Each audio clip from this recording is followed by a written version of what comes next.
Good morning all of you. Today we will continue our 8th chapter class 12 subject biology. अपने mineral and nutrients in plant के बारे में पढ़ रहे थे, है ना। तो अपने लास्ट वाले लेक्चर के बारे में थोड़ा सा याद कर लेते हैं। अपनों ने लास्ट वाले लेक्चर के अंदर में जैसे आज अपने मैग्नीशियम के बारे में पढ़ेंगे, तो इससे वाले लेक्चर के अंदर अपनों ने कई सारे पोटेशियम, कैल्शियम, इनके बारे में अपनों ने थोड़ा थोड़ा पढ़ा था। उनके बारे में अपनों ने देखा था कौन से मिनरल अपने को एनवायरनमेंट से मिलते हैं, कौन से अपने को सॉइल से मिलते हैं, किस किस फॉर्म में मिलते हैं, है ना। अगर उनकी डेफिशिएंसी हो जाए प्लांट में तो उससे क्या क्या हार्म्स हो सकते हैं। ठीक है, आज अपने जो है नेक्स्ट अपने मैग्नीशियम के बारे में पढ़ेंगे और इसके साथ साथ कुछ और मिनरल्स अपने कवर कर लेंगे। ठीक है, तो मैग्नीशियम के बारे में पढ़ने से पहले इससे थोड़ा सा पहले वाला जो मिनरल था उसके बारे में देख लेते हैं। इससे जस्ट पहले अपने पोटेशियम के बारे में पढ़ा, है ना। तो पोटेशियम के मैंने आपको बताया था कि क्या क्या काम होते हैं प्लांट में, क्या क्या थे। अपनों ने देखा था कि वो एक्टिवेटर का काम करता है, एंजाइम एक्टिवेटर का, है ना। और अपने ने देखा था कि वो प्लांट की ग्रोथ में भी बहुत ज़्यादा हेल्प करता है। फिर अपने ने देखा था कि उसकी फिर प्लांट में डेफिशिएंसी हो जाए तो उससे क्या क्या हार्म होते हैं, है ना। तो ये सब चीज़ें अपनों ने देखी थी। अगर उसकी प्लांट में डेफिशिएंसी हो जाए तो क्या था, सबसे ज़्यादा इंपॉर्टेंट है पोटेशियम के लिए कि वो क्या करता है, प्लांट की ग्रोथ करवाने में हेल्प करता है। सो प्लांट की अगर ग्रोथ रिटार्डेड हो जाएगी यानी रुक जाएगी तो उसके बाद क्या होगा, प्लांट की ग्रोथ रुकने की वजह से वो जो अपीयरेंस होगी वो नीचे नीचे से प्लांट फैलेगा और उसको फैलने की वजह से उसकी अपीयरेंस कैसी हो जाएगी, बुशी, यानी कि झाड़ियों की तरह वो दिखने लगेगा, है ना। तो अब अपने नेक्स्ट अपना जो मिनरल है मैग्नीशियम, इसके बारे में अपने देखते हैं। सो मैग्नीशियम क्या है, प्लांट के अंदर जो सॉइल होती है उसके अंदर मैग्नीशियम जो है, मैग्नीशियम कार्बोनेट की फॉर्म में एंड डोलोमाइट के बारे में मैंने आपको बताया था। क्या होता है ये डोलोमाइट जो होता है एक मिनरल या और की फॉर्म में यूज होता है ना। तो बेसिकली जो सल्फर होता है, सॉरी मैग्नीशियम होता है, वो मैग्नीशियम कार्बोनेट और मैग्नीशियम जो है वो डोलोमाइट की फॉर्म में मिलता है। ठीक है, अब मैग्नीशियम जो है मेन कंपोनेंट किसका होता है, क्लोरोफिल, यानी जो मैग्नीशियम है सबसे ज्यादा किसमें मिलता है, क्लोरोफिल एंड क्लोरोसिस, यानी कि प्लांट्स को फोटोसिंथेसिस करने में भी मैग्नीशियम का बहुत बड़ा रोल है और साथ में प्लांट्स के जो ग्रीन कलर होता है उसके अंदर भी उसका बहुत इंपॉर्टेंट रोल है ना। नेक्स्ट अपनी बात करते हैं, जो मैग्नीशियम होता है वो क्या काम करता है, वो हेल्प करता है आरएनए की सब यूनिट्स को बाइंड करने में, to bind the sub units of RNA, है ना। तो आरएनए की जो अलग अलग स्ट्रक्चर्स होती हैं उनको आपस में इकट्ठा करने में, बाइंड करने में हेल्प करता है। यानी कि जो आरएनए होते हैं उसकी कुछ ऐसी स्ट्रक्चर्स होती हैं जो आपस में बाइंड करने में हेल्प करता है। ठीक है, नेक्स्ट अपने देखते हैं कि इससे क्या और अपने प्लांट में फायदा होता है। और प्लांट के अंदर जो है सीड्स वगैरह होते हैं उनके अंदर मिलता है ऑयल सीड्स में, प्रेजेंट इन ऑयल सीड्स। ठीक है, यानी जो ऑयल देते हैं जैसे मस्टर्ड वगैरह होगा उनके अंदर ऑयल किसकी वजह से आता है, मैग्नीशियम की वजह से। ठीक है, और अपने क्या देखते हैं, ये मतलब बेसिकली प्रेजेंट होता है ऑयल सीड में, यानी कि ऑयल की फॉर्मेशन है, to the formation of oil. ठीक है, यानी सीड्स के अंदर ऑयल की फॉर्मेशन करने में मैग्नीशियम हेल्प करता है। ठीक है, नेक्स्ट पॉइंट अपने इसके अंदर देखते हैं। अब जो मैग्नीशियम होता है वो कैटालिस्ट की तरह एक्ट करता है, बिहेव एज अ कैटालिस्ट की तरह बिहेव करता है। ठीक है, यानी कि एंजाइम वगैरह एक्टिवेट करने के अंदर ये किसी न किसी अदर मिनरल वगैरह के साथ बाइंडिंग फॉर्म में उसको एक्टिवेट करने में हेल्प करता है। ठीक है, तो ये तो था मिनरल न्यूट्रिएंट्स मैग्नीशियम के अंदर। अब इसकी अपनी डेफिशिएंसी देख लेते हैं, यानी कि अगर प्लांट में मिनरल में मैग्नीशियम की डेफिशिएंसी हो जाए तो क्या होता है। अगर मैग्नीशियम की डेफिशिएंसी हो जाए तो इंटरवेनल क्लोरोसिस हो जाता है। किसकी डेवलपमेंट हो जाती है, डेवलपमेंट ऑफ इंटरवेनल क्लोरोसिस। अब आप लोग सोच रहे होंगे कि ये कौन सी टाइप की डिजीज होती है या ये कौन से टाइप के सिम्टम होते हैं। इसके अंदर क्या होता है कि येलो कलर आ जाता है। क्या हो जाता है, येलो कलर ऑफ अगेर समझते हो।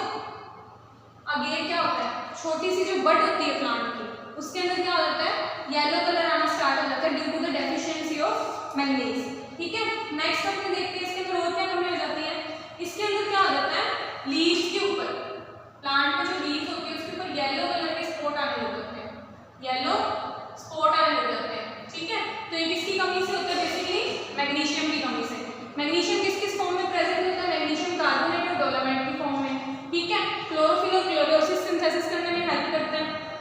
अभी और क्या काम करता है, आरएनए सब यूनिट्स को साथ में बाइंड करने में यानी कि उनकी स्ट्रक्चर बनाने में हेल्प करता है। ऑयल सीड्स के अंदर ऑयल की फॉर्मेशन में हेल्प करता है, ठीक है, कैटलिस्ट की तरह बिहेव करता है, कैटलिस्ट को एक्टिव करने में और उनकी हेल्प करने में। अगर इसकी डेफिशिएंसी हो जाए प्लांट में तो क्या होता है, इंटरवेनियल क्लोरोसिस नाम की एक बहुत डिजीज या फिर सिम्टम दिखाई देने लग जाते हैं, जिसके अंदर क्या होता है, इसकी वजह से गेट का येलो कलर आने लगता है, मतलब कि जो बर्ड्स होती हैं छोटी छोटी अभी डेवलपिंग फॉर्म में होती हैं, उनके अंदर येलो कलर आना स्टार्ट हो जाता है, ठीक है। लीव्स के अंदर क्या होता है, येलो स्पॉट आने चालू हो जाते हैं। तो ये सब किसकी वजह से होता है, कि मैग्नीशियम की प्लांट्स के अंदर कमी आ जाए तो अपने को ये सब दिखाई देने को मिलता है। अब अपने नेक्स्ट जो है अपना मिनरल सल्फर, उसके बारे में बात करते हैं। तो आपको मैग्नीशियम का समझ आ गया, सल्फर के अंदर देखते हैं किस फॉर्म में प्रेजेंट होता है।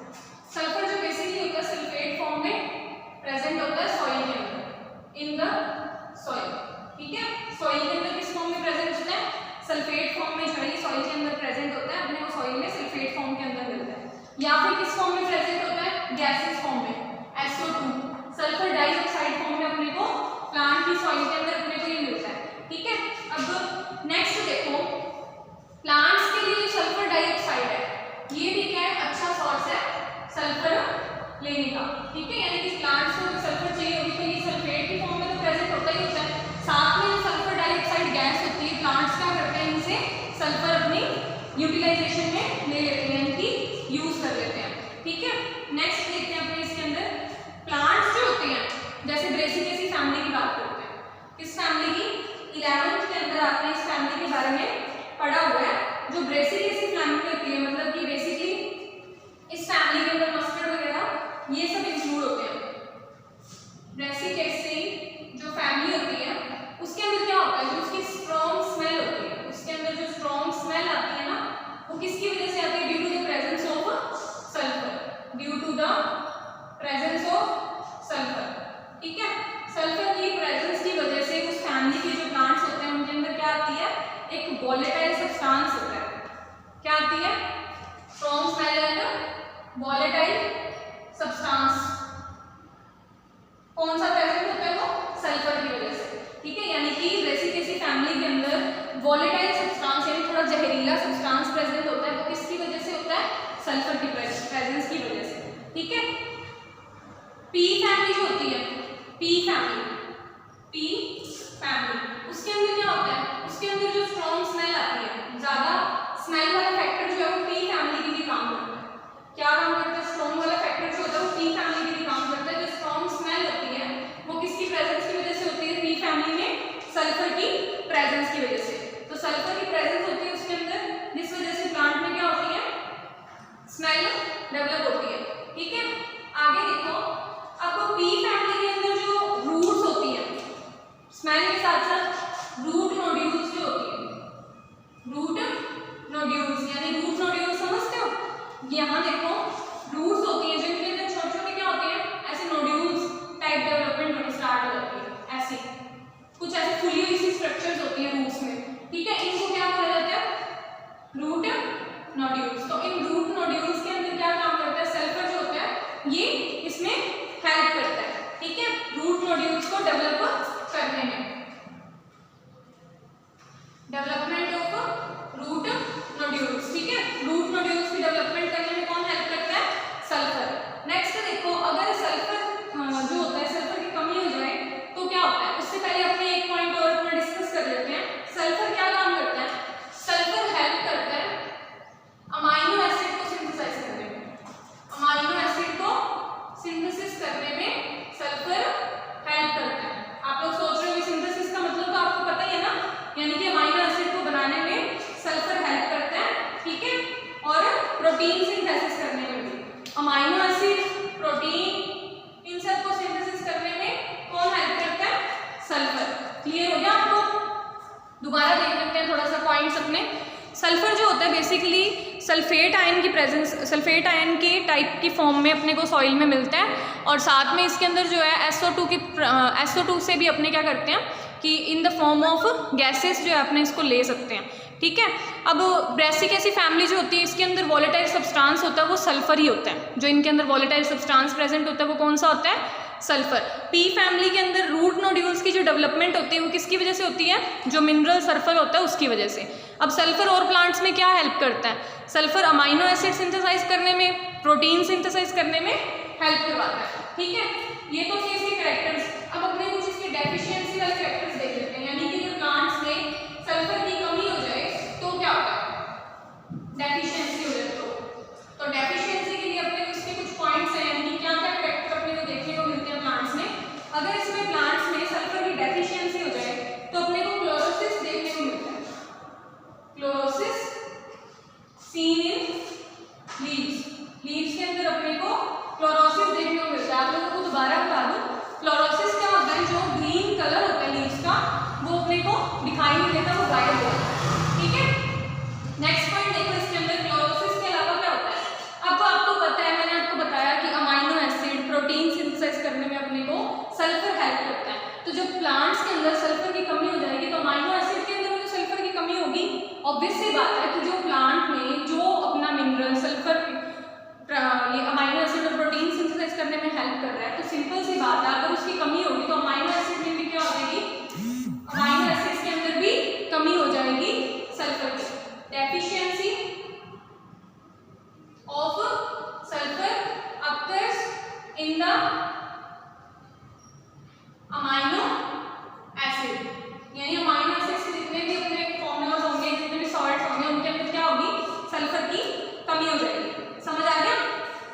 नेक्स्ट अपने देखते हैं, अब और क्या कमी हो जाती है अगर सल्फर की कमी हो जाए तो प्लांट के अंदर क्या हो जाता है, टिश्यूज की थिकनेस बढ़ जाती है, थिकनेस ऑफ टिश्यू इंक्रीजेस, यानी कि जो आप ऐसे मान लो कि जिन टिश्यूज का काम था कि हाइयर कंसंट्रेशन से लोअर कंसंट्रेशन की तरफ प्लांट्स को पहुंचाना, ठीक है, अब उनके अंदर थिकनेस बढ़ गई है तो क्या होगा, उसमें पहुंचाने में क्या लगेगा, टाइम लगेगा, प्रॉब्लम्स आनी स्टार्ट हो जाएगी, ठीक है। तो आगे देखो, प्लांट्स जो है उनकी ग्रोथ भी रिटार्डेड हो जाएगी, यानी plants remain stunt.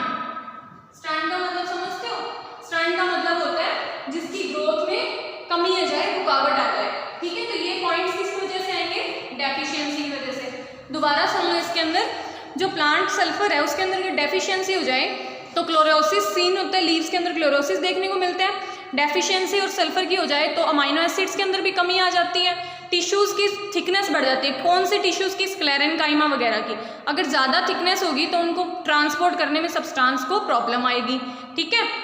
Last point है, प्लांट्स की जो ग्रोथ होती है वो स्टंट हो जाती है, यानी कि प्लांट्स की ग्रोथ रिटार्डेड हो जाती है ना। इसके बाद अपने नेक्स्ट मिनरल की बात करेंगे, अपने नेक्स्ट मिनरल के बारे में देखते हैं। सो अब अपने नेक्स्ट आयरन की बात करते हैं, अपना जो 10th नंबर जो मिनरल है उसके बारे में देखते हैं। आयरन जो होता है प्लांट्स के लिए बहुत ज़्यादा एसेंशियल होता है। आयरन जो होता है ना प्लांट्स के लिए बहुत ज़्यादा एसेंशियल फॉर्म में यूज़ किया जाता है। ये सिर्फ एक प्रोसेस में काम नहीं आता, ये उसकी ग्रोथ, मेटाबॉलिक प्रोसेस, ठीक है, उसके अंदर जो भी आयरन जो होता है वो इलेक्ट्रॉन ट्रांसपोर्ट सिस्टम में काम आता है। जितने भी प्लांट्स के अंदर केमिकल रिएक्शंस चलती है, most of the chemical reactions में आयरन जो इंक्लूड होता है, ठीक है। तो अपने आयरन को देखते हैं किस फॉर्म में अब्जॉर्ब होता है। आयरन बेसिकली फेरिक आयन की फॉर्म में अब्जॉर्ब होता है, फेरिक आयन की फॉर्म में, Fe3+ की फॉर्म में ये जो है प्लांट्स के अंदर एब्जॉर्ब होता है, ठीक है, फेरिक आयन। नेक्स्ट देखते हैं इसके अंदर किस फॉर्म में प्लांट्स को मिलता है। फेरिक आयन के अलावा प्लांट्स के अंदर जो आयरन है वो मेटाबॉलिज्म प्रोसेस के अंदर कैसे फॉर्म में मिलता है। अब देखो, आपको मैंने बताया कि आयरन जो मेटाबॉलिक फॉर्म में भी यूज होता है। सो बट ये मेटाबॉलिक प्रोसेस के अंदर, in the process of metabolism, metabolic process के अंदर ये किस काम में आता है, Fe2+ के फॉर्म में, यानी कि फेरस आयन की फॉर्म में ये यूज होता है, ठीक है। अब हमने देखा बेसिकली अदर प्रोसेस के लिए तो फेरिक आयन की फॉर्म में यूज होता है, बट मेटाबॉलिक जब प्रोसेस कर चलती है इसके अंदर तो फेरस आयन की फॉर्म में यूज होता है, ठीक है। आगे देखो, आयरन का काम क्या होता है। आपको मैंने बताया मेटाबॉलिक प्रोसेस के अलावा अपने देखते हैं कि किन किन चीज़ों में हेल्प करता है। तो ये सारे डिफरेंशिएशन से समझते हो ना, 1 से 2 में डिवाइड करना सेल को, सेल डिफरेंशिएशन, ठीक है। उसके अलावा इलेक्ट्रॉन ट्रांसपोर्ट सिस्टम ETS, ये इसको डिटेल में अपने 11th चैप्टर में 10th चैप्टर में डिटेल में पढ़ेंगे। तो ETS यानी इलेक्ट्रॉन ट्रांसपोर्ट सिस्टम में हेल्प करता है, ठीक है। रेस्पिरेशन में हेल्प करता है, ठीक है। अब आप सोच रहे होंगे कि मेटाबॉलिक प्रोसेस, तो ये सभी क्या है, इसकी मेटाबॉलिक प्रोसेस ही है, यानी सेल डिफरेंशिएशन, एटीएस, रेस्पिरेशन, इनमें ये काम करता है, ठीक है, अलग अलग स्टेप्स के अंदर। अब लीव्स के अंदर जो है फाइटोफेरेटिन न्यूक्लियस में क्रोमेटिन नेटवर्क बनाता है। जो आयरन होता है वो किस फॉर्म में मिलता है, iron found in the form of phytoferritin, ठीक है, किस फॉर्म में मिलता है अपने को, प्रोटीन जो है फाइटोफेरेटिन फॉर्म में मिलता है, iron found in phytoferritin in plants, ठीक है, और कहाँ पे मिलता है ये, न्यूक्लियस से, कहाँ पे, इन द न्यूक्लियस। तो आयरन फाइटोफेरेटिन फॉर्म में प्लांट में मिलता है अपने को, और कहाँ पे प्रेजेंट होता है ये, न्यूक्लियस के अंदर, और न्यूक्लियस के अंदर क्या बना लेता है, अपना नेटवर्क बना लेता है, क्रोमेटिन नेटवर्क, क्रोमेटिन नेटवर्क की फॉर्म में ये वहाँ पे प्रेजेंट होता है, ठीक है। नेक्स्ट पॉइंट देखते हैं अपने इसके अंदर, आयरन जो है वो कैटालिस्ट स्ट्रक्चर में भी काम आता है, किस फॉर्म में काम आता है, कैटालिस्ट फॉर्म में भी काम आता है, साइटोक्रोम पिगमेंट की स्ट्रक्चर के अंदर, यानी कैटालिस्ट की तरह भी वर्क करता है, वर्क एज अ कैटालिस्ट। और कहाँ पे वर्क करता है कैटालिस्ट की फॉर्म में, कैटालिस्ट की फॉर्म में ये साइटोक्रोम जो पिगमेंट होता है, कौन सा पिगमेंट, साइटोक्रोम। आप लोग सोच रहे हो कि पता नहीं इनका काम क्या है, ये कहाँ यूज आते हैं, बट जब आप लोग 10th और 11th चैप्टर पढ़ोगे उसके अंदर आपको डिटेल में पता चल जाएगा कि ये जो साइटोक्रोम बी है, साइटोक्रोम सी है, इनके यूज में आते हैं। तो साइटोक्रोम की स्ट्रक्चर जो होती है, साइटोक्रोम की स्ट्रक्चर के अंदर जो है ये कैटालिस्ट की तरह बिहेव करते हैं, यानी कि इनकी स्ट्रक्चर को फॉर्मेशन करने में या अच्छे तरीके से डेवलप करवाने में, ठीक है। एक और इम्पोर्टेंट काम इसका जो आयरन होता है वो क्रैब साइकिल, क्रैब साइकिल जो है आपके 10th चैप्टर में C3 साइकिल भी बोला जाता है, इसको क्या बोला जाता है, C3 साइकिल। यानी आप लोगों को मैं थोड़ा सा इसके बारे में बता दूं, कार्बन जो क्रैब साइकिल होता है इसके अंदर कार्बन के 3 मॉलिक्यूल्स बेसिकली लास्ट प्रोडक्ट में मिलते हैं अपने को, जिसकी वजह से इसको क्रैब साइकिल या C3 साइकिल भी बोला जाता है, ठीक है। क्रैब ने इसको बताया था इसके बारे में डिटेल में, इसलिए इसका नाम क्रैब साइकिल रखा जाता है। और इसका कहाँ पे यूज होता है आयरन का, क्रैब साइकिल के अंदर, ठीक है।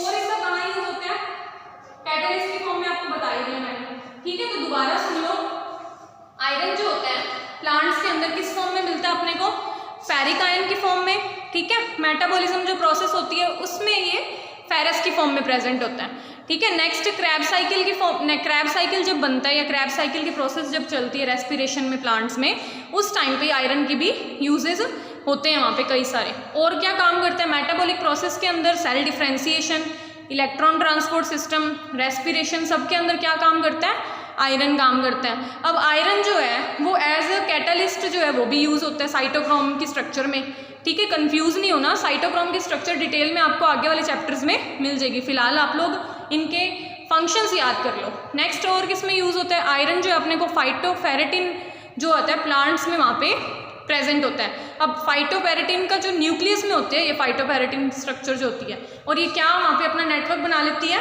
क्रोमेटिन नेटवर्क जो है वहाँ पे अपना बना लेती है, यानी कंप्लीट वेब लाइक स्ट्रक्चर ये वहाँ पे बना लेती है और अपना वर्क करती रहती है, ठीक है। ये तो थे आयरन के वर्क्स। अब अपने इसके अंदर देखते हैं कि आयरन की अगर डेफिशिएंसी हो जाए प्लांट के अंदर तो क्या होता है। अब आपको साफ साफ पता चल रहा है कि आयरन जो है बहुत ज़्यादा काम आता है प्लांट्स के अंदर, तो अगर इसकी कमी हो जाएगी या इसकी प्लांट्स को कोई ना कोई कहीं पे भी अगर कमी आती है तो कई सारे डिजीज से फेस होना पड़ेगा, यानी प्लांट्स को कई सारे डिजीज का सामना करना पड़ेगा, है ना। तो अपने एक एक करके देखते हैं। सबसे पहले जो डेफिशिएंसी सिम्टम है इसके अंदर, डेफिशिएंसी, तो सबसे पहले जो डेफिशिएंसी इसकी किस पॉइंट्स में देखी जाती है, जो इसकी डेफिशिएंसी होती है तो प्लांट्स के अंदर क्लोरोसिस दिखता है। क्या दिखता है, क्लोरोसिस। अभी मैंने आपको बताया था कि कहाँ पे काम आता है ये क्लोरोसिस और क्लोरोप्लास्ट के टाइम पे, तो सिंपल सी बात है कि डेफिशिएंसी होगी तो प्लांट्स में जो है क्लोरोसिस आ जाएगा, और कहाँ पे आएगा सबसे पहले, यंग लीव्स में। कहाँ पे, यंग लीव्स में, यानी कि यंग लीव्स का जो ग्रीन कलर है वो उड़ जाएगा, ग्रीन कलर जो है लीव्स में रहेगा ही, ठीक है। अब तो ये बहुत सारी मेटाबॉलिक प्रोसेस में काम आ रहा था, सिंपल सी बात है जिन मेटाबॉलिक प्रोसेस में ये काम आ रहा था अगर वहाँ पे इसकी कमी हो जाए तो सिंपल सी बात है उन प्रोसेस को कोई ना कोई हार्म तो होगा, ठीक है। तो ये कहाँ पे और क्या डेफिशिएंसी होने के काम है इसके, अगर इसकी डेफिशिएंसी हो जाती है तो कहाँ पे और इसका इरेगुलरिटी हो जाएगी,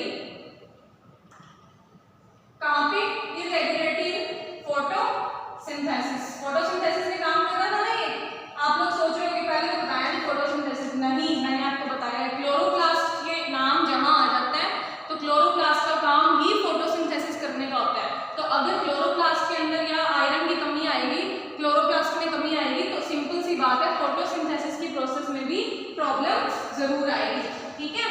तो उसके बाद देखो और क्या प्रॉब्लम आ जाती है रेस्पिरेशन में, और आम प्रॉब्लम आएगी रेस्पिरेशन की प्रोसेस में। अब मैंने आपको बताया था कि प्रोटीन सिंथेसिस करने में भी इसकी हेल्प मिलती है, तो प्रोटीन सिंथेसिस में भी प्रॉब्लम आएगी, यानी कि यहाँ पे भी रिटार्डेशन अपने को मिलेगी। नेक्स्ट देखो इसके अंदर आगे जो है आपको मैंने बताया था सेल डिफरेंशिएशन की प्रोसेस के अंदर भी आयरन काम आता है। तो सिंपल सी बात है, अगर आयरन की कमी होगी तो सेल डिफरेंशिएशन में भी प्रॉब्लम आएगी, ठीक है। नेक्स्ट पॉइंट देखो इसके अंदर सेल डिफरेंशिएशन के अलावा एक पॉइंट और है, प्लांट्स की ग्रोथ कैसे हो रही है, ग्रोथ में भी ये काम आ रहा था। तो प्लांट ग्रोथ जो है इनकी स्लो डाउन हो जाएगी, ठीक है। अब आप लोग सिंपल सी बात है, आप लोग इसको प्रैक्टिकली सोचो, जो अपने को सिर्फ एक ही चीज याद करने की जरूरत है, क्या, एक तो ये किस फॉर्म में प्लांट्स में मिलते हैं, दूसरा इनका उसमें काम क्या होता है। अगर आप लोग वर्क याद कर लोगे, फंक्शन याद कर लोगे मिनरल का, तो आपको डेफिशिएंसी तो अपने आप ही पता चल जाएगी, है ना, क्योंकि अपने को पता है जिन चीजों में इसका वर्क इंपॉर्टेंट है, अगर वहां से इसकी कमी हुई तो उनकी प्रोसेस में भी कोई ना कोई इफेक्ट जरूर पड़ेगा। तो आपको स्पेशल इनकी प्रोसेस याद करने की जरूरत नहीं है, आप लोग इनकी जो है वर्क याद कर लो, तो डेफिशिएंसी आपको अपने आप याद हो जाएगी, कहाँ पे किस प्रॉब्लम में, किस प्लांट की किस पार्ट में प्रॉब्लम आ रही है, ठीक है। इसके बाद जो है नेक्स्ट अपना मिनरल है मैग्नीज, नेक्स्ट अपना मिनरल है मैग्नीज, तो उसको अपने आगे वाले लेक्चर के अंदर कंटिन्यू करेंगे। आज वाले लेक्चर के अंदर अपने 3 जो है अपने मिनरल कंप्लीट किए हैं, एक तो मैग्नीशियम, दूसरा सल्फर, तीसरा आयरन, ठीक है। तो कोई प्रॉब्लम वाली बात नहीं है, एक एक बार आप इनको पढ़ लेना, नोट्स बनाओ तो दोबारा पढ़ लेना, 3 से 4 बार आप इसको पढ़ोगे तो आपके दिमाग में ये सेट हो जाएंगे, ठीक है। तो आगे वाले लेक्चर के अंदर अपने नेक्स्ट में कंटिन्यू करेंगे। उसके साथ साथ आप ये सब रिकॉल करते रहे, पहले वाली जो है साथ साथ में टाइम मिले तो